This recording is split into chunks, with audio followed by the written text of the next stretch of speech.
নির্বাচিত সরকারের সঙ্গে আলোচনা করে ঋণের ষষ্ঠ কিস্তি ছাড় করবে আইএমএফ। অন্তর্বর্তী সরকারের সময় আসবে না কিস্তির টাকা। সচিবালয়ে ক্রয় সংক্রান্ত উপদেষ্টা পরিষদ কমিটির বৈঠক শেষে এসব কথা বলেন অর্থ উপদেষ্টা ডক্টর সালেউদ্দিন আহমেদ।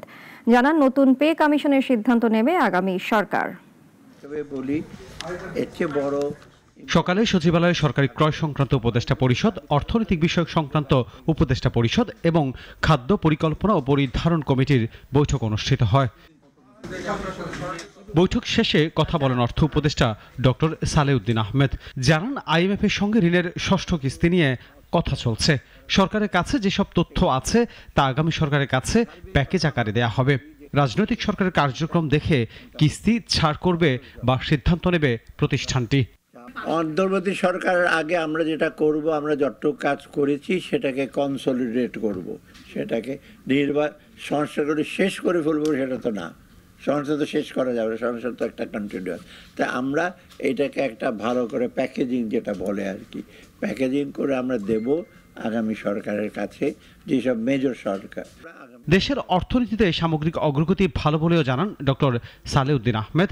মূল্যস্ফীতি কমলেও বাড়ি ভাড়া ও পরিবহন ব্যয় বেড়েছে জানিয়ে উপদেষ্টা বলেন, সরকার চেষ্টা করছে পণ্যের দাম সহনীয় রাখতে। চালের দাম কিন্তু মোটামুটি সহনীয় বলবো, যাও কিছু ভেরিয়েশন থাকতে পারে, কিন্তু চালের দাম ঊর্ধ্বগতি না। ইনফ্লেশনটি কিছুটা কমেছে, ফুড ইনফ্লেশন, কিন্তু নন ফুড ইনফ্লেশনের ব্যাপারটা একটু বেড়েছে। এই ট্রান্সপোর্ট, তারপর বাড়ি ভাড়া, এইগুলো বেড়েছে, সেগুলো এটা রিয়ালিটি। অর্থ উপদেষ্টা কথা বলেন নতুন পে কমিশন নিয়েও। জানান, এই সিদ্ধান্ত নেবে আগামী সরকার।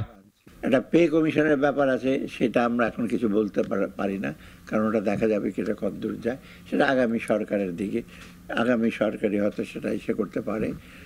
যেহেতু আমরা করেছি, ইনিশিয়েট করে ফেলেছি।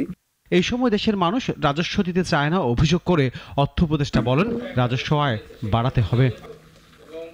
আনোয়ার হোসেন, নাগরিক, ঢাকা।